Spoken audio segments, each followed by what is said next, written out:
History remembers the visionaries, but we find the architects. This is the unsung. We all know this image.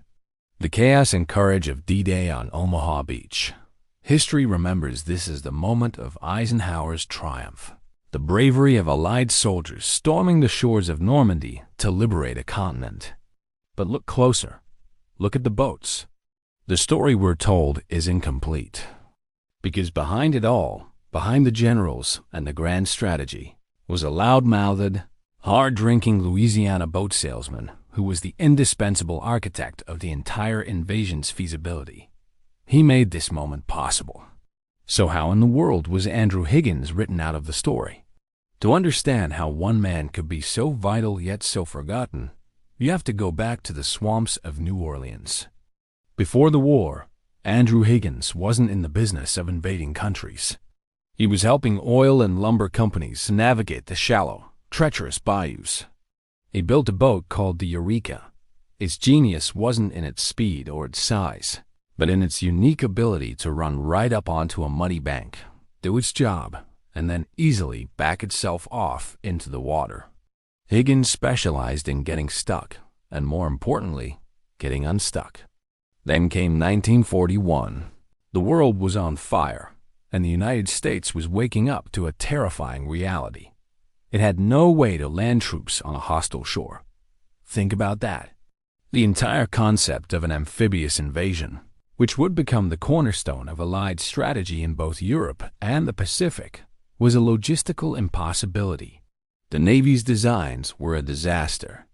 Their prototypes were deep draft boats that would get stuck on sandbars hundreds of yards from the beach, forcing soldiers to wade through chest-deep water under enemy fire. They were death traps. This is where the outsider, the civilian contractor from the swamp, enters the picture. Higgins knew his boats could solve the problem, but he faced a wall of institutional bias. The U.S. Navy's Bureau of Ships was a conservative, old boys club. They were professional naval architects, and they weren't about to take lessons from some stout boat builder from New Orleans. They saw Higgins as a backwater amateur, and his swamp boat design as beneath their consideration. The battle for the beaches of Normandy would first have to be fought in the boardrooms and testing grounds of Washington, D.C. By 1942, the grand strategy was set. Operation Overlord, the invasion of France, was the Allies' path to victory. But a strategy is just a dream without the tools to execute it. They have the soldiers, the planes, the tanks, but they still lacked the single most critical piece of equipment, a viable landing craft. They had the why and the who, but not the how. This is where Andrew Higgins didn't just offer an idea. He delivered a masterpiece of practical engineering. He took his Eureka boat and made one world-changing modification.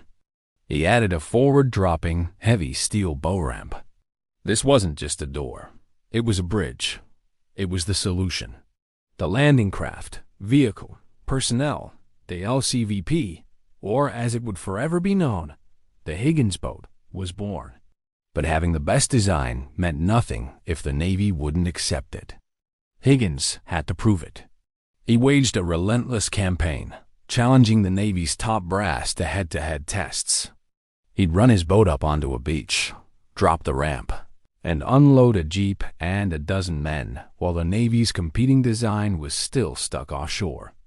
He was brash, arrogant, and often infuriated the admirals, but his boat was undeniably superior. He forced their hand through sheer performance. Once he got the contract, the scale of what he achieved is staggering. He transformed his New Orleans factory into a 24/7 production juggernaut. Higgins Industries became a model of wartime efficiency, employing a diverse workforce of over 30,000 men and women. At their peak, they were churning out a finished Higgins boat almost every hour. He didn't just invent the tool. He mass-produced it on a scale the world had never seen. The impact was immediate and decisive. That steel ramp allowed the Allies to deploy men and machinery directly onto a hostile shore with unprecedented speed. Instead of wading through a watery kill zone, Troops could run down the ramp and be on the beach in seconds. The Higgins boat could then retract, go back to the transport ship, and return with another load. It was the missing piece of the puzzle. Without the Higgins boat, the D-Day landings as we know them were tactically impossible. He didn't just build a useful boat. He built the essential prerequisite for victory in Europe. So, if he was that important, where did he go? Why isn't his name as famous as Patton or MacArthur? The erasure of Andrew Higgins happened through a few subtle systemic mechanisms. First, there's the great man theory of history, which loves to focus on generals and presidents. The military hierarchy naturally glorifies command and combat, not the unglamorous world of industry and supply. The credit gets absorbed by the institution. History books praise the miracle of American industry, a faceless, patriotic machine. This narrative completely glosses over the fact that Higgins had to fight a stubborn bureaucracy to get the right thing built. He wasn't a cog in the machine. He was the guy who had to kick the machine to get it working. Then, the tool itself becomes invisible. The moment that steel ramp drops, our camera, our narrative, and our history follows the soldier up the beach. We focus on the heroic charge, leaving the boat and its maker behind in the surf, forgotten. After the war, as the Cold War began, the story was simplified. It became a tale of Allied unity and military genius, with no room for a difficult non-military contractor from Louisiana. But here's the thing. His importance wasn't a secret at the time. The highest levels of command knew exactly who he was. Decades later, when the historian Stephen Ambrose interviewed Dwight D. Eisenhower, the Supreme Allied Commander, he was unequivocal. Eisenhower said, "Andrew Higgins is the man who won the war for us." If Higgins had not designed and built those LCVPs, we never could have landed over an open beach. The whole strategy of the war would have been different. Today, the record is finally being corrected.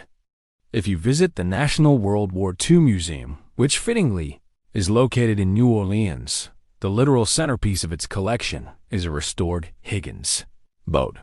The historians are finally resurrecting his story, pulling it from the footnotes and placing it at the heart of the narrative. Acknowledging Andrew Higgins changes how we should understand history and innovation. It proves that victory often hinges on stubborn, brilliant outsiders who refuse to accept the status quo, not just the established institutions. It reminds us that behind every famous moment, there are forgotten architects. So, who else is missing from this story?